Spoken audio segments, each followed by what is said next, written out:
This is Unsung History, the podcast where we discuss people and events in American history that haven't always received a lot of attention. I'm your host, Kelly Therese Pollock. I'll start each episode with a brief introduction to the topic, and then talk to someone who knows a lot more than I do. Be sure to subscribe to Unsung History on your favorite podcasting app so you never miss an episode. And please, tell your friends, family, neighbors, colleagues, maybe even strangers to listen to. This week, in honor of Memorial Day, we're going to discuss freeborn Northern Black soldiers who fought in the Civil War and the effects of their service on their families. The 1860 census, the final census taken before the Civil War erupted, recorded 476,748 free Black people living in the United States, a little over half of them in the South, compared to 3,950,546 enslaved Black people in the United States, nearly all of whom were in the South. As we've discussed on this podcast before, free Black Americans in the North had been vocal abolitionists early in the 19th century, before William Lloyd Garrison famously launched the Liberator in 1831. 2 years earlier, in 1829, David Walker, whose father was enslaved, published the radical Appeal to the Colored Citizens of the World, in which he called for the enslaved to revolt against their enslavers. Between the election of Republican Abraham Lincoln on November 6, 1860, and his inauguration on March 4, 1861, 7 states seceded from the Union: South Carolina, Mississippi, Florida, Alabama, Georgia, Louisiana, and Texas. On February 8, 1861, those 7 states formed the Confederate States of America. The Civil War formally began in the early morning hours of April 12, 1861, when Confederate troops opened fire on Fort Sumter in South Carolina, forcing the Union forces to surrender a day later. Immediately, free Black men rushed to fight for the Union. Although Black soldiers had fought in both the American Revolution and the War of 1812, there was on the books a 1792 law banning Black men from bearing arms for the army. So these volunteers were turned away. President Lincoln worried that either emancipating slaves or enlisting Black men in the army would encourage more Southern states to secede. Finally, though, the need for troops was pressing enough that the United States government took steps toward allowing Black soldiers to enlist. On July 17, 1862, Congress passed the Second Confiscation and Militia Act, which freed anyone enslaved by a member of the Confederate Army. It furthermore authorized Lincoln, quote, to employ as many persons of African descent as he may deem necessary and proper for the suppression of this rebellion, in such manner as he may judge best for the public welfare, unquote. Black men began to form their own infantry units in 1862, and after the January 1st, 1863 Emancipation Proclamation, those unofficial units were officially mustered into the Army. In February 1863, the Massachusetts governor, John A. Andrew, called for Black men to join the Army. The more than 1,000 men who responded formed the now famous 54th Massachusetts Infantry Regiment, the first Black regiment in the North, and the subject of the 1989 film Glory, starring Denzel Washington, Morgan Freeman, and Matthew Broderick, which won 3 Academy Awards. In April 1863, the formerly enslaved abolitionist Frederick Douglass wrote an article in his monthly newsletter outlining 9 reasons that Black men should enlist in the Army. Among the reasons, he included, quote, "You are a member of a long enslaved and despised race. Men have set down your submission to slavery and insult to a lack of manly courage. They point to this fact as demonstrating your fitness only to be a servile class. You should enlist and disprove the slander and wipe out the reproach. When you shall be seen nobly defending the liberties of your own country against rebels and traitors, brass itself will blush to use such arguments imputing cowardice against you." Unquote. State governors also hired recruiters. You may recall in our episode on Marianne Shadd Cary that she was employed by the state of Indiana as a recruiting officer to enlist, quote, "colored volunteers in any county under the call for 500,000 men issued July 17th, 1864, unquote. In Pennsylvania, the Union League of Philadelphia worked to fill multiple regiments of United States Colored Troops, USCT, raising $35,000 towards recruitment efforts. 185 Philadelphian-born African-American men joined the 3rd United States Colored Infantry, USCI, the 6th USCI, or the 8th USCI. Pennsylvania was also home to Camp William Penn, the largest training ground specifically for Black soldiers, which opened near Philadelphia in 1863 on land leased to the federal government by the family of abolitionist Lucretia Mott. In the end, around 179,000 Black men served in the U.S. Army, making up 10% of the Union Army, with another 19,000 serving in the Navy. Of those, around 45,000 were free Black men from the North. During the war, 40,000 Black soldiers died, most from illness and infection. Black women could not officially join the Army, but many, like Susie King Taylor, worked as nurses, and others as spies or washerwomen. The Black women on the home front also played a vital role in the war effort, raising funds for USCT regimental flags, recruiting their male family members to join the Army, and helping out at the training camps.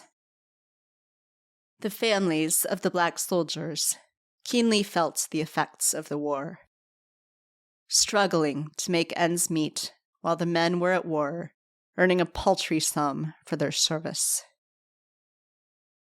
The Civil War officially ended on April 9th, 1865, when Confederate General Robert E. Lee surrendered his army to United States General Ulysses S. Grant at Appomattox, Virginia. But not all soldiers were released to return home immediately.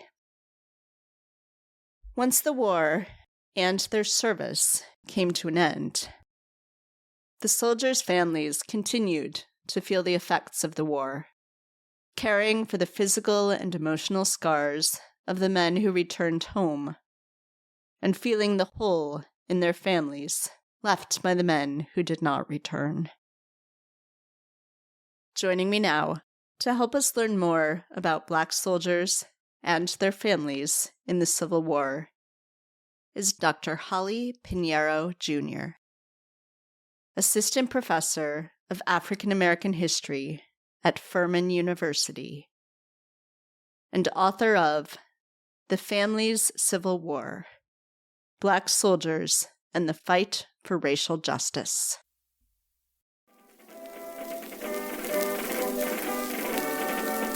Yes, we'll rally round the flag, boys, we'll rally once again, shouting the battle cry of freedom. We will rally from the hillside, we'll gather from the flame, shouting the battle cry of freedom. The Union forever, hurrah, boys, hurrah! Down with the traitor, up with the star, while we rally round the flag, boys, rally once again, shouting the battle cry of freedom.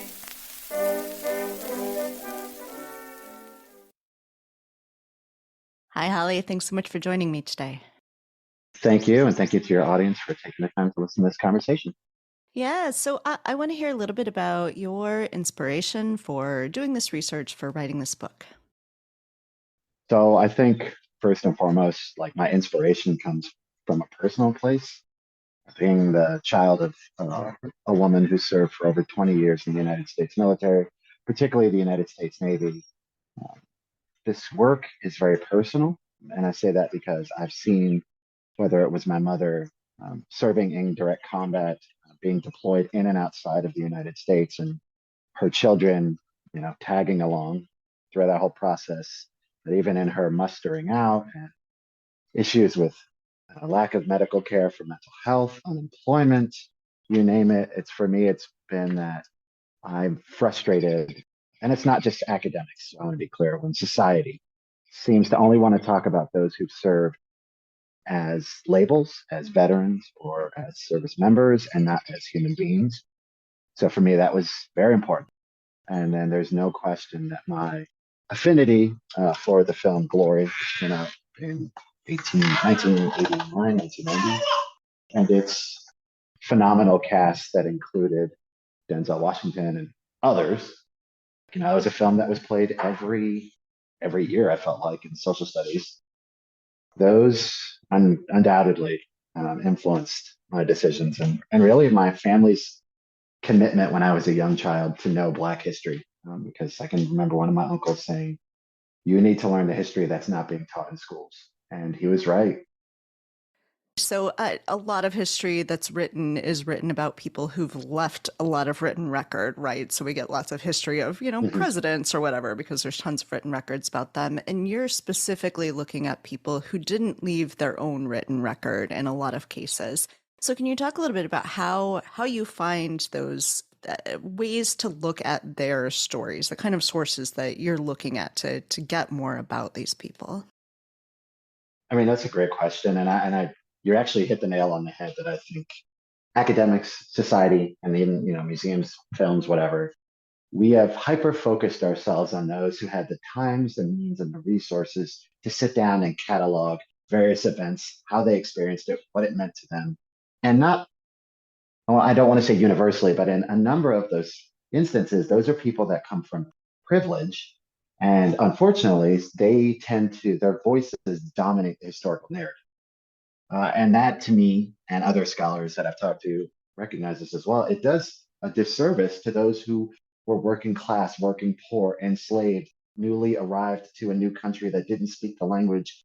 There's so many different reasons why we have certain historical experiences, unfortunately, minimized. And you're also right that, for the most part, the people that I'm studying, these free-born Northern African Americans, particularly in Philadelphia, Pennsylvania, they did not have the time or the resources or the energies or maybe priorities to catalog their lives in such great detail. At the same time, it is feasible to find their lives and others like them because their experiences were documented in federal government documents, in Black newspapers, sometimes in white newspapers. So, not always, but like their voices are being filtered through others taking down their information. And I would say this to the audience is that part of the skill that we as scholars learn is how to read their voices through the biases usually of those taking down their information, whether that's a census enumerator with the state or federal census, a federal government representative through federal government documents such as a pension. So their voices are there. It's just how are we doing the difficult but also important work to find them? Because as Dr. Hillary Green at Davidson College notes, we can find Black people's voices, especially Black women's voices at this time. It's hard work, but it's some of the most gratifying work, to be honest, because once you do find them and you can confirm and let their voices speak for themselves, it's so empowering. So I want to hear a little bit about your method. You mentioned a little bit about the sources that you're looking at here, things like census records and pension documents. Yep. And you're looking at a huge number of people because you're studying the families as well, and you're studying a fairly long time span. So, I'm trying to imagine keeping track of all this. Did you have like a spreadsheet, a database? Like what did you actually do to keep track of everything you were trying to study? Oh my gosh. I mean, yeah. So for the audience, the book looks at 185 soldiers that served in either the 3rd, the 6th, or the 8th United States Colored Infantry that mobilized and trained in Pennsylvania. But for clarity, every Black regiment in the Civil War never solely represented its location of mustering in. They actually are like a conglomeration of men in and outside of the United States. As Richard Reed showed with his book, Afro Canadians in Blue, for example, that we had Black Canadians coming into the US to serve in the Civil War. And really, the book looks at nearly 1,000 multi generational families in Philadelphia from 1850 to the 1930s. So even just that was dramatically different from my dissertation. My dissertation, I was like, I am not going past 1880 because anything after that for me as an academic is very scary. I feel very at home in the 19th century up until post Reconstruction. So this book forced me to evolve as a scholar and to really engage with, I'll just say, newspapers or everything, particularly because Black soldiers and their communities were writing in them. The census is really how I was able to find the lived experiences and especially who were their parents of what became future United States colored troop soldiers, who were their children, their grandchildren, what happened to these men when they were older, where were they living? That's how I was able to find that through the census. I could honestly spend years trying to unpack the complexities of the Civil War pensions, and the simplest version I could give it is they are extremely difficult sources to read because one, it's literally a crapshoot. One record could be 1 page, the next one could be 2,000 pages, and they could span from 1 year to 50 decades or more. For context, I think the last known Civil War pensioner died 2 or 3 years ago. So they were still with us today, to be clear. And you don't know what the pensions are going to say. That's the fun and frustration. Like you have no clue. I never anticipated finding a letter from the desk of the First Lady of the United States during the height of the Great Depression in a Civil War pension record. I never thought that I would find a letter from a widow talking, basically doing a murder mystery to figure out what happened to her husband who died at sea as a veteran in the 1880s. So these are the kinds of things you will find in these records, including marriage certificates. What happened to the children? They're providing testimony, the neighbors, the former employers. I'll be honest, like even as you asking the question about how did I sift through the material and make sense with the spreadsheets, I probably had at minimum 20 different spreadsheets. Just one for census, one for who were the witnesses in pension files, what was their occupations, who was the family trees, who were their employer. I mean, it was, if I was starting this from scratch and you had told me this is what it's going to look like, it'd be so overwhelming. But I think for me, having the spreadsheets, and I say this for those of you, not even just academics, if you are doing a genealogical study of your family or a community or a historical figure on their own, having those visuals very helpful for someone like me because I can't remember all the nuts and bolts of where these people went to school. What was the job their mother had in 1860? What was the name of their stepfather, at this point in time in their life? Who was their first child? So it helps to make the writing process more, I felt like, manageable. The hardest part was making sense of all the material, to be honest. I love it. As a spreadsheet lover, I was like, oh, this is an amazing project. No, I mean, look, I'll be honest though, like, I'm sure you as a spreadsheet lover could help me have organized it a lot better.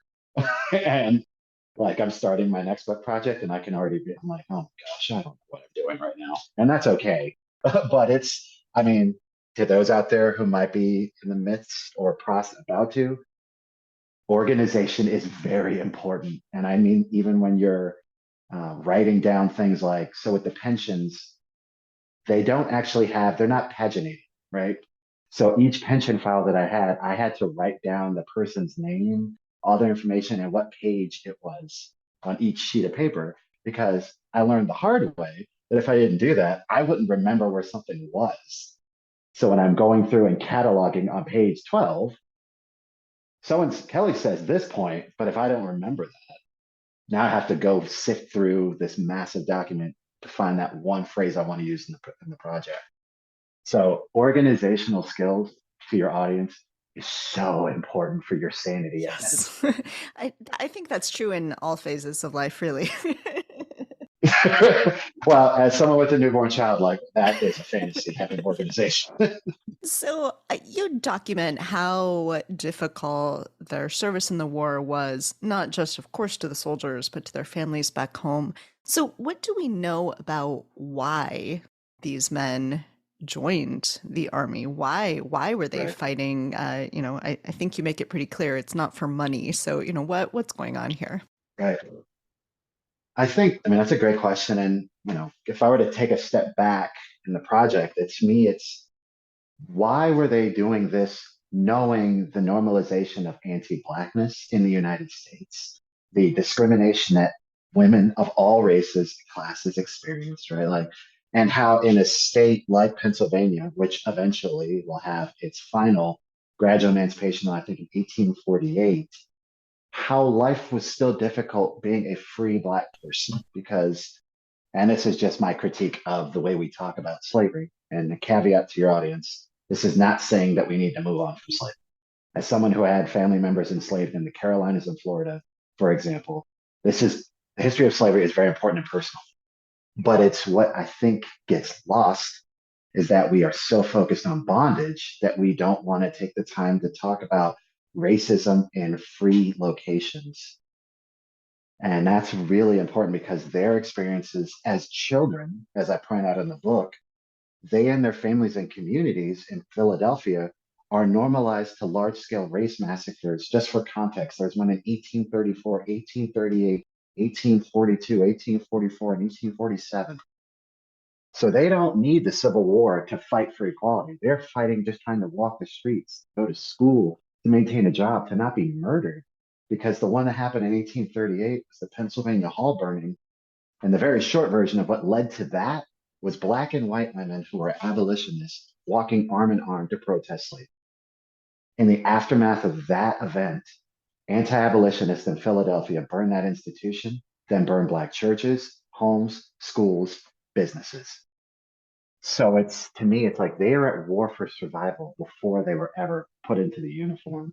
The thing for me that I was hoping, and I hope your audience takes with this, is that the Civil War provides a new space to demand racial and gendered equality in and outside of the United States. But that doesn't mean that when Frederick Douglass is making that call, right, that you're only a man if you wear the uniform of the United States Army, that dismisses that those people were men and women every second of their lives before. And he's also taking an ableist perspective of understanding military service because there were so many non-able-bodied individuals who couldn't serve but wanted to, or that the Black women in these people's lives were fighting for equality before, during, and even after these soldiers are dead. In fact, as the book, I hope, makes clear, is the reason we're able to know so much about Black history as it relates to this and other aspects is Black women. They're doing the work. They're the stewards of history. And the soldiers as veterans, they acknowledge that, but we don't. And we can both figure out what that says about our society. The thing with the going to war and the training process is that it was a community, family, personal experience. The soldiers never trained in isolation. They never made that decision alone. They were always desiring to be connected to their communities and families. And that plays out in terms of soldiers that I study for the first book. They're paid $6 less than a white soldier of the same rank. We often talk about the $3 deduction, but it was actually six. So their lives are literally cheapened, and that reverberates into the homes.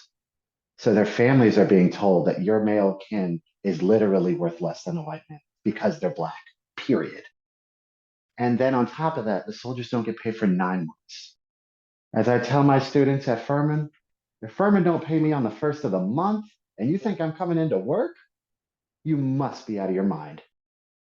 And if we understand that perspective, it makes a more inclusive, I believe, framing of that these families are experiencing a war for economic and literal survival as their male kin are being thrust into the battle lines of a civil war. So you mentioned the economic disparity in terms of the pay is less for the Black soldiers, but that's not the only form of racism, of course, that they're experiencing during the war. Could you talk a little bit about that, the ways that they, despite the fact that they have signed up in the same way and have trained in the same way, are being used in different ways than the white soldiers? I mean, the training, and I'm just going to throw out some names of other academics in case the audience is interested. So I'm not the first person to say this, to be clear, but people like Joseph Kotar, Kelly Meserick, Shandra Manning, Tara Hunter, and others have noted that unfortunately, race defined and gender, but particularly as it relates to militarization, race defined how one was going to experience the Civil War.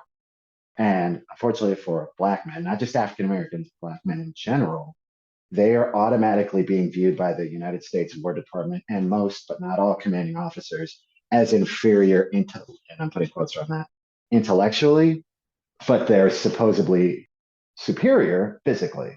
So, due to pseudo racial science, basically the United States military, in a weird and unsurprising way, will actually reify racial science about slavery on free Black bodies to say that they're conditioned to live in harsh weather climates and to engage in doing physical labor, which was the exact argument used for enslaved people as rationale to put Black soldiers into doing the most physical and arguably dangerous work in terms of what's known as fatigue duty, right? So digging ditches, clearing dead bodies from the military spaces, clearing the road, putting in deconstructing military camps, like all this very physical work. But as anyone who knows anything about the military, is you could argue it's the most important work because they're doing the things that make the military operate and function at an efficient rate. But unfortunately, doing that work in places where there is mosquitoes that are transmitting diseases and illnesses, that's where Black soldiers are going to die. They're not going to die from a bullet from the Confederacy, which is what Frederick Douglass and others are promoting to the Black community. If you die in service, they'll allude to, at least you will die, in their opinion, as a man in gunfire. But the soldiers that I studied and others have studied, the soldiers are dying from dysentery, chronic diarrhea, starvation. They're having lumbago issues. They're having issues that will remain for the rest of their lives. And it's horrific. And this isn't even getting into those who get a physical disability because psychological and emotional didn't register to them at that time. You, as a Black person, are not going to get equal treatment in the medical experiences because some surgeons and nurses were openly hostile towards Black patients and refused to treat them. And these are people within their same army. So there's so many, and I say this in a very sad way, instances of what Black soldiers are experiencing. And I'll just close with this. One that doesn't get enough attention, well, two, is really the racial privileges of surrender. I'll say that David Silkenet, phenomenal scholar, has highlighted this, is that prior to Blacks' military service in the Civil War, there was what's called the Dix Hill Cartel Agreement between both armies, that they would have this surrender and trade of prisoners of war. That officially goes out the window once Black soldiers come in, because the Confederacy issued what they called the Black Flag Policy, where they just said there is no surrender and no quarter for a Black person. So you will either be killed or put into slavery, where we will kill you. So just that is even showing, if you are going to sacrifice your life, you will not get the privilege of surrendering. And even after the war is over, and we talk about Juneteenth, and it's a very important historical date, the only reason that Juneteenth happens is because of racism. And I mean racism, particularly from the United States military, and the assumption that Black soldiers hadn't earned the right to go home, even though they had been told, your objective is to defeat the Confederacy and Robert E. Lee. That happened on April 9th. And just for the audience, Black soldiers were a part of Robert E. Lee's surrender. They were directly responsible for chasing his forces to Appomattox. They were at Appomattox. There's multiple forms of evidence to prove that, but that's written out of the history. And after that, they're stationed in Texas to stop a supposed French invasion of Napoleon III through Mexico. That all happened because the white commanding officers believed that Black soldiers hadn't earned the right to go home. And that's where they'll get those disabilities that carry over for the rest of their lives, because they're fighting their commanding officers for clean water and food. So when we talk about Juneteenth, we need to talk about the uncivil war that Black soldiers and their white officers are experiencing as they're fighting each other to drink water. That's part of the story too. Yeah. So when they do finally go home, the ones who are able to make it home, there'd been this thought, this assumption, it happens again in World War I and World War II, that like we're going to join the army, we're going to finally be seen, as equal to white men after the war, and of course that is not what happens. So what happens when they get back to Philadelphia? What is the aftermath for the soldiers, for their families, for their community? Actually, I just want to say that what you started with is a very important point. One that I would like to write at least an essay on, is that we need to talk about what I see as consistent themes and tones in the propaganda to get Black men to serve in the 19th and early 20th century, right? Because you're right that the rhetoric that Black soldiers in the Civil War are being told, fight for this, you'll gain these, we hope, right? These things such as protection of your civil rights, and you will be seen as an equal member of society and your manhood. And they're saying that during the Spanish, American, Cuban, Filipino War. They're saying that during World War One, and they're saying that during World War II. And for me, what does that say? That the people saying it may have changed, but the rhetoric hasn't, which to me shows our society hasn't fully accepted Black people, even though Black people have fought and died for this country over and over and over again. And I think that's a really important point that you brought up. For those who did go back to Philadelphia, that were able to survive, even that's part of the battle too, is just because you were mustered out, you still have to make it home. And some people don't make it. They're going to experience a wide array of post-war stories, including some who are physically unable to resume their civilian work. So they will, unfortunately, and it ranges, they'll apply for pensions. Some get, actually most don't get them. Some will start new lives. They'll marry, they'll have children, or they'll reconnect with family. And that was extremely important, not just to them, to Black people. Many scholars have written about this. Like, we need to talk about the reconstruction of Black families in Reconstruction, North, South, East, West, right? It's not just one location. It's not just one subset of people. At least if I recall, 3 of my soldiers become Buffalo soldiers, but that's not the norm. A lot of them are going to really struggle in terms of their identities, in terms of their economics, in terms of truthfully feeling like they've been forgotten from the national discourse, from their not from their local communities, like from the Black community, but from their larger local communities, right? Because you had what was known as the Union League Club of Philadelphia, for example, one of the most prominent organizations. And it still exists, by the way. And for a fun fact, if your audience cares, Trading Places, the film with Eddie Murphy and Dan Aykroyd, they actually filmed a number of scenes in that space because I'm just a dork and I know that kind of stuff. Their African Americans of Philadelphia are going to realize, unfortunately, that not a lot has changed for them on a day to day macro level. And so there's still racism in terms of limited access to education. In, I think, 1877, there was a large scale race massacre that would lead to the murder of one of the most prominent abolitionists in the area, who was a USCT recruiter and went to school with a number of those USCT soldiers. So for me, it's just like racial violence is still normal. Racial discrimination and gender discrimination is still normal. The biggest thing that I would see changing is that the war, in terms of being remembered from the federal government and larger society, that's where their focus becomes, because they understand we have to keep telling our stories, even the hard stuff, because if we don't, it will be forgotten.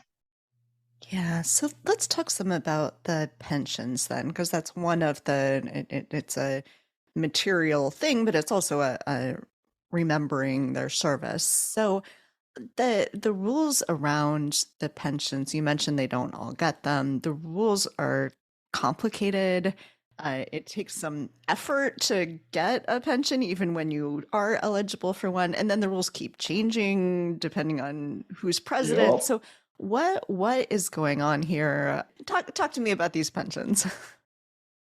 I mean, truthfully, you even saying what's going on here is me trying to make sense of it myself. And I could imagine many of the people that we're talking about.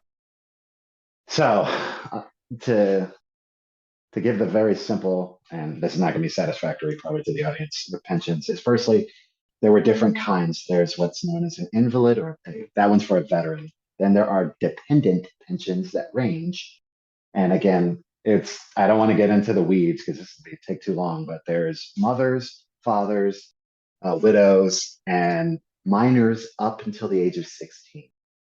And to qualify as a dependent was very difficult and very complicated. And by the time of 1890, actually late 19th century, but right up about 1890, United States presidential elections, one of the most, and you could argue by that point, the most important campaign debate topic was Civil War pensions, whether to make them more accessible and expand them or to limit them, because by the late 19th century, they made up the majority of the United States budget. That's how important they were. And yeah, presidential campaigns and elections were hinging on that. And by 1890, thankfully, there was an expansion of the pensions, and it was called 1890 pension law. Basically, that stipulated that if someone served honorably for 90 days, then they could be eligible for a pension, and their dependents, usually marital only and some blood related, could get one. So you see this massive explosion in the pensions, and people far and wide do them. I'll say that Dr. Brandy Brimmer, whose book is Claiming Union Widowhood, talks a lot, and Norley Frankel and the late Megan McClintock, a lot about the ways in which Black women use Civil War pensions as direct challenges for United States citizenship, but also to demand inclusion in Civil War public memory. So expanding on their points, for all the problems, and I'll talk about that in a second, of the pensions, we need to look at these federal government documents as directly refuting the lost cause, or as Adam Dombey calls it, the false cause, because they are there. And they are firsthand accounts from multiple people, including commanding officers, even former employers, people that they've known since childhood, who talk about these people's lives in some very detailed ways, including the various aspects of military service that don't just limit itself to the men. It's what did the service mean to the father? What did the service mean to the mother? What did the service mean to the girlfriend who later became the widow because they got married and he died in service? What did that service mean to the child who never got to see their father? What did that service mean to the grandchild who's only heard rumors of their relative?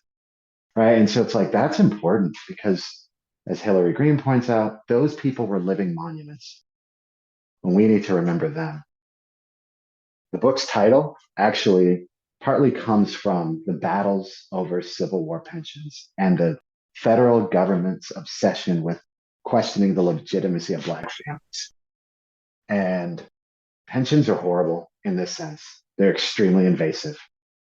If you apply for a pension, even if you get rejected, you have now opened your entire private life in every possible way to the oversight and scrutiny of the federal government. And that doesn't just stop with you. Then they get what they consider carte blanche investigations into your family, into your friends, until they get a satisfactory answer into the case. So, what that meant for some of the widows, and I say this still, I can't even begin to fathom what these people experienced. Widows having to go into graphic detail about their first sexual encounter with a gentleman to a group of 5 men at a committee for the Pension Bureau, that they want a satisfactory answer in their opinion if they're going to give her money. Others will have to provide their only document of proof that they got married to someone, which turned out to be the marriage certificate. And widows would ask the government to return them because this is all they have of their partner and their husband.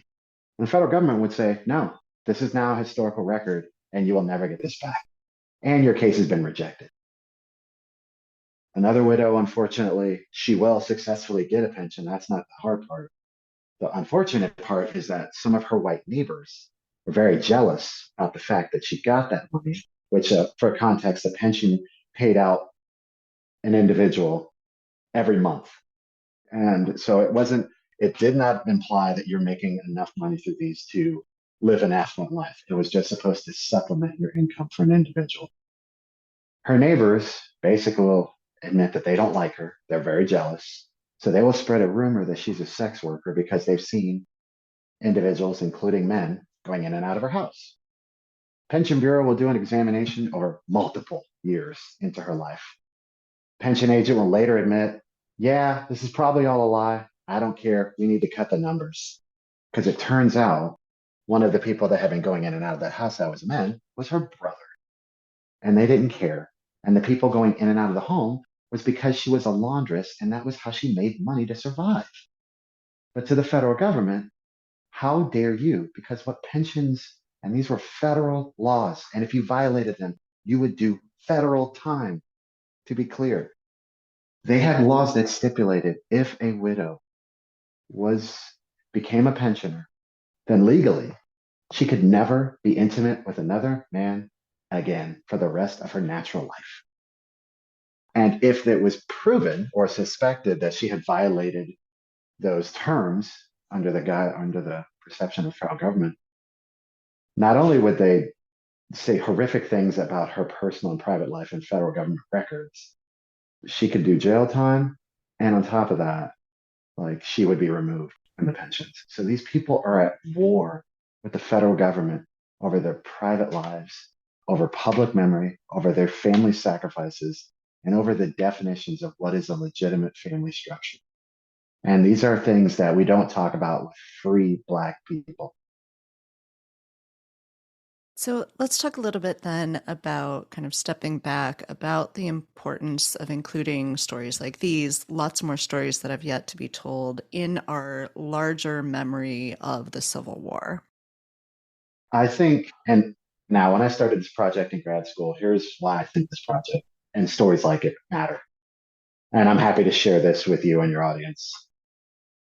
Almost a year ago, I got an email from someone who heard me do a presentation. Long story short, this individual is a descendant of one of the family members.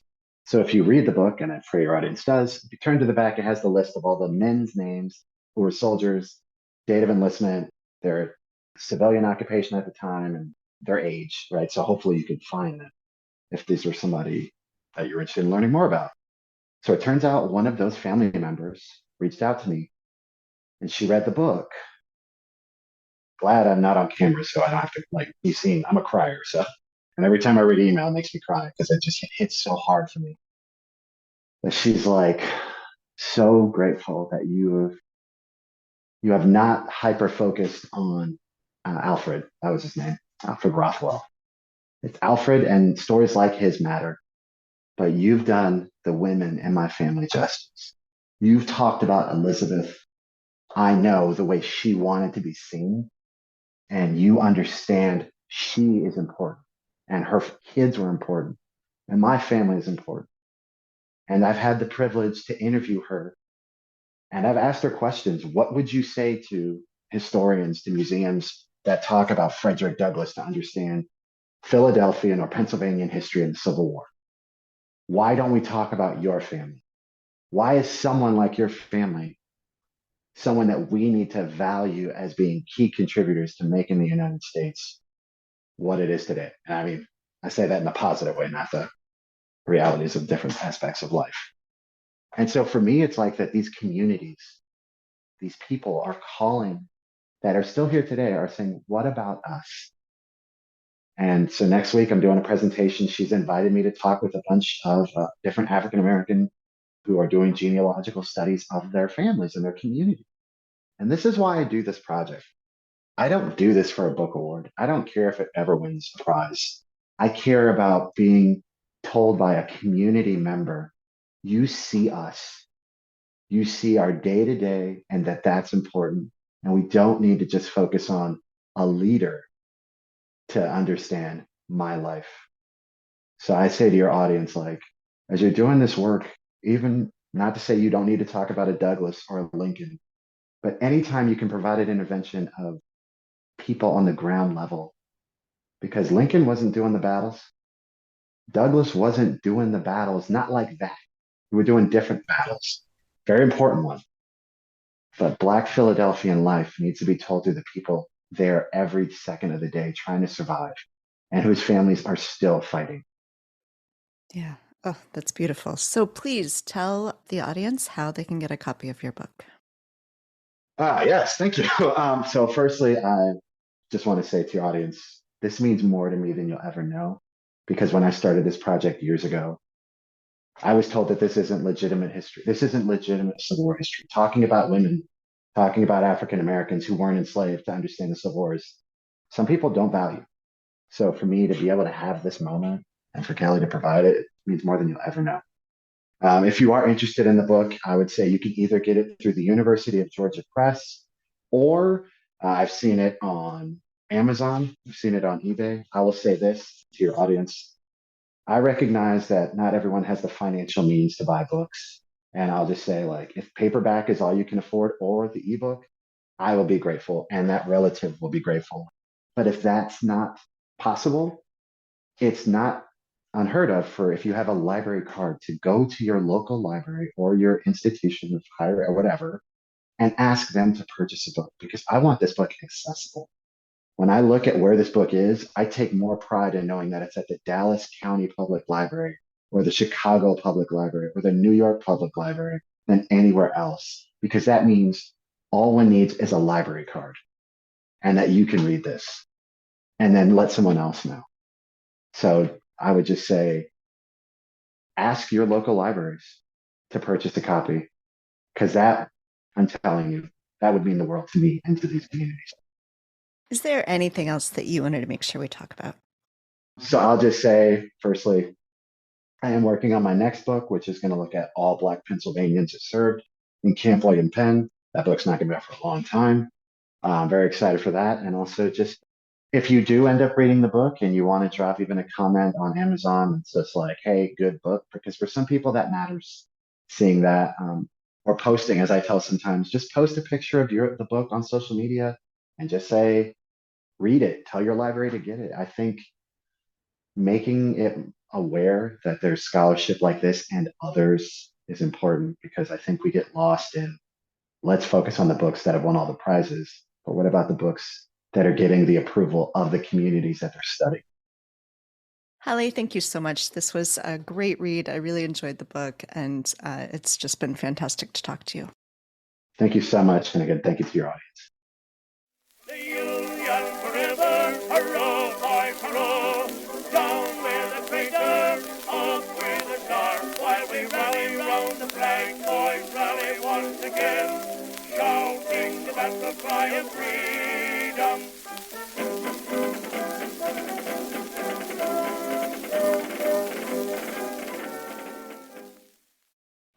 Thanks for listening to Unsung History.